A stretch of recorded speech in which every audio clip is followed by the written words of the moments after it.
नमस्कार प्यारे साथियों, हम पढ़ रहे हैं एडगेट अभ्यास पुस्तिका और आज हम पढ़ेंगे कक्षा 5वीं का पर्यावरण विषय का पाठ 9 डायरी कमर सीधी ऊपर चढ़ो। इसके हम प्रश्नोत्तरों को हल करेंगे।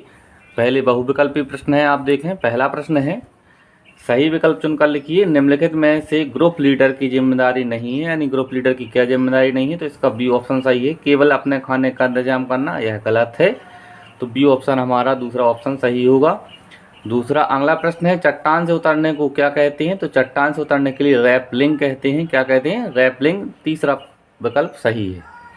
आगे है अगला प्रश्न, माउंट एवरेस्ट पर चढ़ने वाली पहली भारतीय महिला हैं, तो इसका आंसर है बछेंद्री पाल। बछेंद्री पाल माउंट एवरेस्ट पर चढ़ने वाली पहली भारतीय महिला हैं।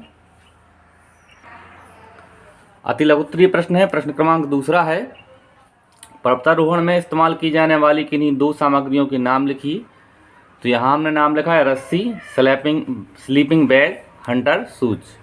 तीसरा प्रश्न है, नदी पार करने में क्या क्या जोखिम हो सकता है, तो इसका उत्तर है नदी पार करने में डूबने या फिसल कर बहने का जोखिम हो सकता है। चौथा प्रश्न है, आपको किस तरह का एडवेंचर पसंद है और क्यों है, तो इसका उत्तर है पैराशूट से कूदना, क्योंकि वह रोमांचकारी लगता है। लघुत्तरीय प्रश्न है आगे। पांचवा प्रश्न है, पर्वतारोहियों को विटामिन सी और आयरन की गोलियां क्यों दी जाती हैं, तो इसका उत्तर है ठंड से बचाव और ज़्यादा शक्ति के लिए पर्वतारोहियों को विटामिन सी और आयरन की गोलियां दी जाती हैं। आगे है छठवां प्रश्न, पहाड़ पर एक टेंट बनाकर रहने के लिए आपको किन किन चीज़ों की आवश्यकता होगी, तो इसका उत्तर है पहाड़ पर टेंट बनाकर रहने के लिए हमें प्लास्टिक, सीट, खूंटे और रस्सी की आवश्यकता होती है। सातवां प्रश्न है, आपको कभी डर लगता है, डर से उबरने के लिए आप क्या करते हैं, तो इसका उत्तर है हाँ, हमें डर लगता है और डर से उबरने के लिए हम अपनी आंखें बंद करते हैं। आठवां प्रश्न है आगे, कैंप में स्लीपिंग बैग का उपयोग कब और क्यों किया जाता है, तो इसका उत्तर है स्लीपिंग बैग का उपयोग सोते समय ठंड से बचने के लिए किया जाता है। नौवां प्रश्न है साथियों, ग्रुप लीडर की 5 जिम्मेदारियां लिखिए।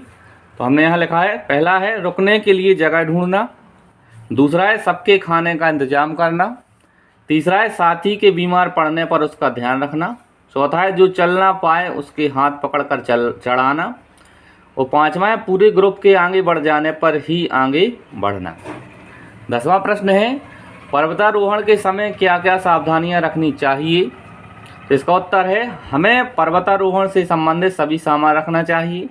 जब हम किसी रस्सी या हुक से ऊपर चढ़ते हैं तो रस्सी या हुक को अच्छी प्रकार से अटकाना चाहिए। तीसरा है, पर्वतारोहण पर जाने से पूर्व विशेषज्ञों द्वारा प्रशिक्षण लेना चाहिए। इस तरह से साथियों हमने इस पाठ के प्रश्नोत्तरों को पूरा किया। अगर आपको वीडियो अच्छा लगा हो तो वीडियो को लाइक करें, चैनल को सब्सक्राइब करें। धन्यवाद साथियों, जय हिंद।